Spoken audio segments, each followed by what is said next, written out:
아하시아의 어머니 아달랴가 그의 아들이 죽은 것을 보고 일어나 왕의 자손을 다 멸절하였으나 요람 왕의 딸 아하시아의 누이 여호세바가 아하시아의 아들 요아스를 왕자들이 죽임을 당하는 중에서 빼내어 그와 그의 유모를 침실에 숨겨 아달랴를 피하여 죽임을 당하지 아니하게 한지라.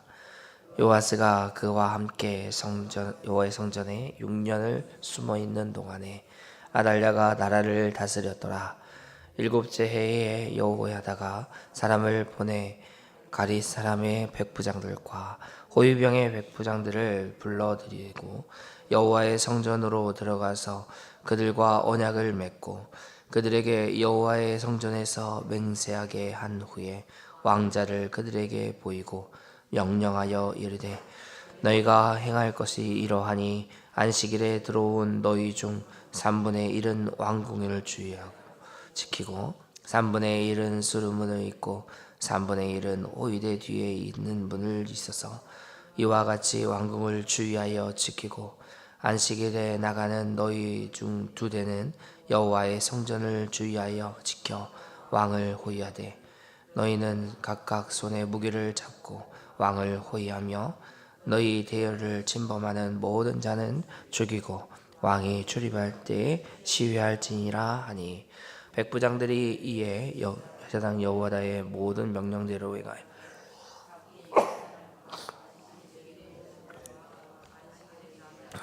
거느리고 제사장 여호야다에게 나아오매 제사장이 여호와의 성전에 있는 다윗 왕의 창과 방패를 백부장에게 주니라.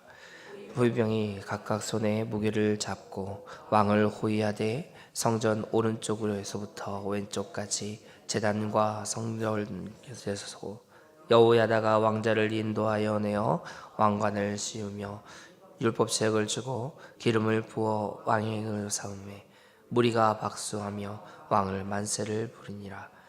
아달랴가 호위병과 백성의 소리를 듣고 여호와의 성전에 들어가 백성을 부르니 봄에 왕이 규례대로 단 위에 섰고 장관들과 나팔수가 왕의 곁에 모여 섰으며 온 백성이 즐거워하며 나팔을 부는지라. 아달랴가 옷을 찢으며 이르되 반역이로다 반역이로다 하매 제사장 여호야다의 군대가를 거느린 백부장들에게 명령하여 이르되 그를 대열 밖으로 몰라내라. 그를 따르는 자는 모두 칼로 죽이라 하니 제사장의 이 말은 여호와의 성전에서 그를 죽이지 말라 함이라. 이에 그의 길을 열어주매 그가 왕궁의 말이 다니는 길로 가다가 거기서 죽임을 당하였더라. 여호야다가 왕과 백성에게 여호와의 언약을 맺어 여호와의 백성이 되게 하고 왕과 백성 사이에도 언약을 세우게 하며 온 백성이 바알 신당으로 가서 그 신당을 허물고 그 제단들과 우상들을 철저히 깨뜨리고 그 제단들 앞에서 바알의 제사장 맏단을 죽이니라. 제사장 관리들이 세워 여호와의 성전을 수직하게 하고 또 백부장들과 가릿 사람과 호위병과 온 백성을 거느리고 왕을 인도하여 여호와의 성전에서 내려와 호위병을 문을 통과하여 왕의 이름에 그가 왕의 왕좌에 앉으니 온 백성이 즐거워하고 온 성원이 평온하더라. 아달랴가 무리에가 왕궁에서 칼로 죽였더라. 요아스가 왕이 될 때 나이가 7세였더라.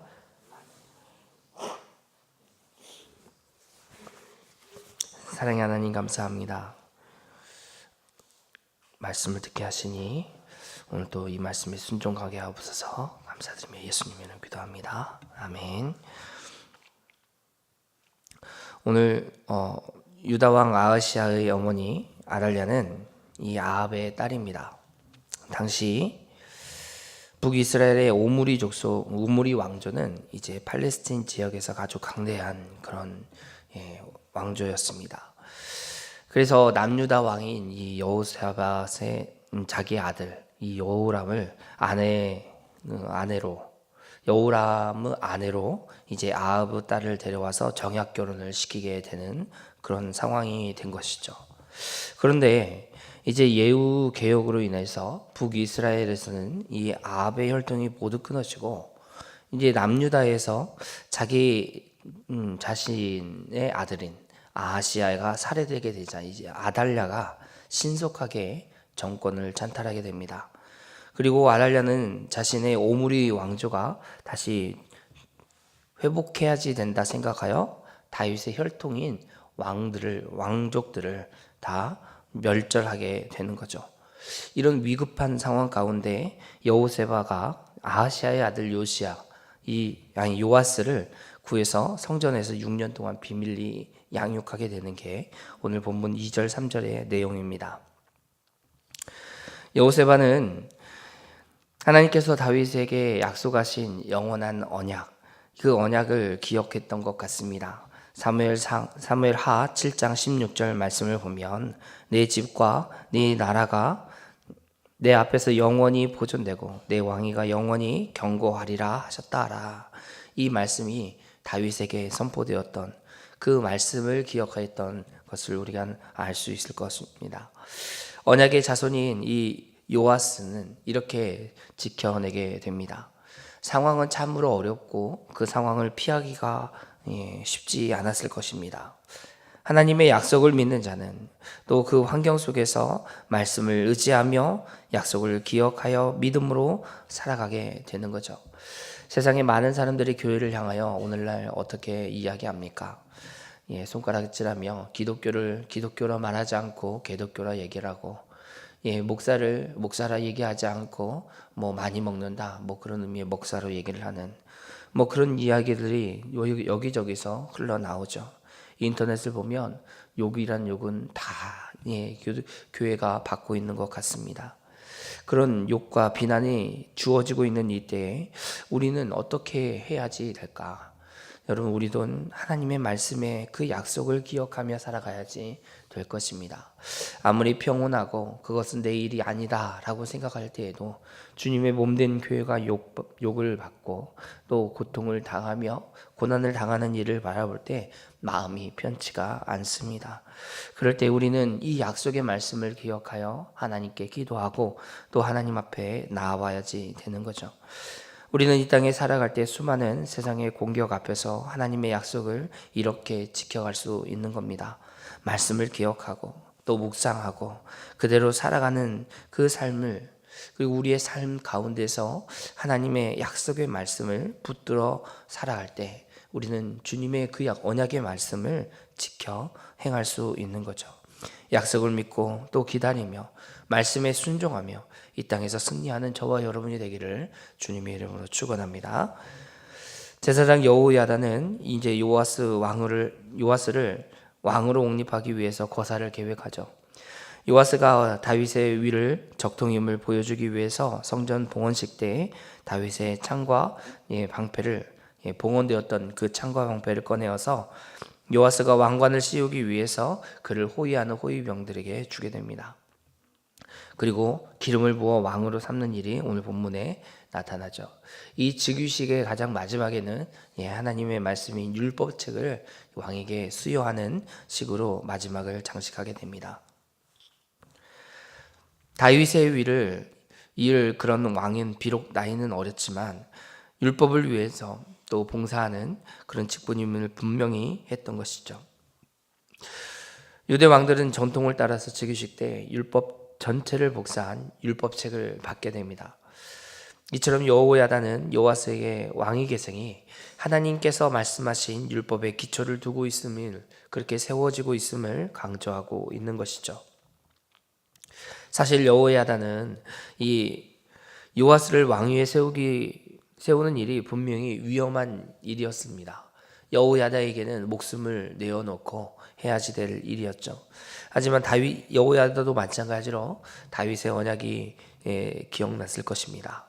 하나님께서 요아스를 보호하시고 다윗의 왕조를 이어가실 것에 대한 그런 확신을 가지고 있었던 것이죠. 하나님의 언약을 지키기 위해서 우리는 반드시 말씀을 기초로 한 통치를 받아야지 됩니다.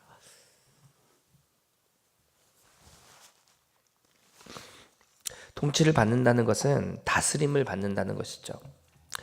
그러므로 하나님의 말씀의 통치를 받는 자의 삶은 그 모든 말씀을 헛되이 듣지 않습니다. 그리고 말씀을 들을 때 깊이 묵상하고 주의하여 그 삶을 살아가게 되는 거죠. 주님의 통치를 받기를 원치 않는 일들이 우리 가운데서도 많이 일어납니다. 이러한 것들은 우리 주변에 가까운 곳에서부터 먼 곳에 이르기까지 아주 광범위하게 펼쳐져 있습니다. 중요한 일에서부터 사소한 일들까지 우리는 하나님의 말씀을 듣는 것을 거부할 때가 있는 거죠. 사랑하는 성도 여러분, 우리는 너무나 분명히 잘 알아야 됩니다. 말씀을 거부하는 것이 죄임을 분명히 알아야 되죠. 그래서 예배에 빠지는 일은 성도에게 가당치 않는 일이며, 또 말씀을 거부하는 일도 성도로서 해서는 안 되는 일이 되는 겁니다. 하나님에 대하여, 하나님 저 좀 바쁘니까 오늘 예배는 좀 봐주십시오, 이렇게 얘기하는 거죠. 우리가 어떤 자이며 우리가 어떤 은혜를 받았는지를 분명히 안다면 그 예배의 자리를 그렇게 쉽게 하나님과 타협할 수 있을까요? 자기 자신에게 이야기하여서 자기 양심에 나 이 정도는 괜찮을 것 같아 라고 스스로 타협하여 하나님께 그냥 하나님 저 오늘 못 나갑니다 이렇게 얘기하는 거예요. 오늘은 이제 제가 급한 일이고, 아니 오늘은 제가 정말 중요한 일이 있어서 오늘은 안 될 것 같아요. 다음 주에, 그 다음 주에. 하나님의 말씀을 가벼이 여기고 우리가 구원받은 그 은혜가 어떠한 것인지를 잘 모르는 거 아닌가라는 생각을 하게 됩니다. 예배 가운데 나온 것이 어떤 의미일까? 예배가 정말 구원의 기쁨이요 하나님께 예배드리는 것이 우리의 즐거움이라는 것을 정말 모르는가? 이런 생각을 하게 됩니다. 사랑하는 성도 여러분, 우리의 기억이 희미해질 때, 우리가 받은 은혜가 희미해질 때, 희미해지는 것 같을 때 다시 말씀으로 돌아가십시오. 우리를 위해서 하나님께서 행하신 일이 어떤 것인지, 우리를 위해서 하나님께서 인도하신 일이 어떤 것인지, 주님의 통치를 받는다는 것이 무엇인지, 그 말씀에 순종하는 것이 무엇인지를 다시 묵상해야 됩니다. 우리는 날마다 넘어집니다. 연약하잖아요. 우리는 너무나 부족하여서 하루에도 수십 번씩 하나님께서 원하시는 길이 아닌 내가 원하는 길로 가려고 부단히 애를 씁니다. 그래서 매일과 같이 하나님의 은혜가 부어지지 않으면 이 하루를 온전히 살아갈 수 없는 자가 바로 저와 여러분 아닙니까? 그래서 하나님의 말씀을 붙드는 겁니다. 그리고 하나님의 통치를 받으려고 몸부림을 치는 것이죠. 굉장히 중요한 일과 굉장히 소중한 일로 포기할 수 없는 그런 일들을 우리는 포기하고 있는 것은 아닌가? 하나님의 통치함을 받는 일을 우리는 포기하고 있진 않은가? 다시 한번 우리의 삶을 돌아볼 때 우리는 작은 것 하나, 우리 주변으로부터 시작하여서 주님의 종으로 여겨지는 그런 모든 것, 이 모든 일 가운데 하나님 우리를 다스려 주옵소서 하는 그런 고백이 있기를 주님의 이름으로 축원합니다. 또 여호야다는 이제 요아스를 왕으로 세우면서 이스라엘 백성의 거룩한 하나님의 백성으로 회복시키려고 했습니다. 왕으로서 기름 부음을 후에 가장 먼저 한 일은 왕과 백성으로 하여금 하나님과 언약을 다시 갱신하게 하는 일이었습니다. 왜냐하면 아달랴가 통치하는 동안에 바알을 숭배했기 때문에 하나님과의 그 관계가 무너져 있었기 때문입니다. 이에 여호야다는 바알과 그 산당을 제하여 버리고 또 바알의 제사장인 맏당과 아달랴를 죽임으로써 바알 숭배에 대한 아주 근본적인 문제를 도려내게 됩니다. 그리고 나서 40년간 여호와 앞에서 아주 정직하게 요아스는 통치하게 되죠. 비록 산당들은 완벽하게 제거하지 못했지만 백성이 산당에서 제사하고 분향하게 도 나중에 12장 말씀을 보면 그렇게 됩니다. 그런데 여호와 야다의 그런 개혁을 통해서 언약이 갱신되고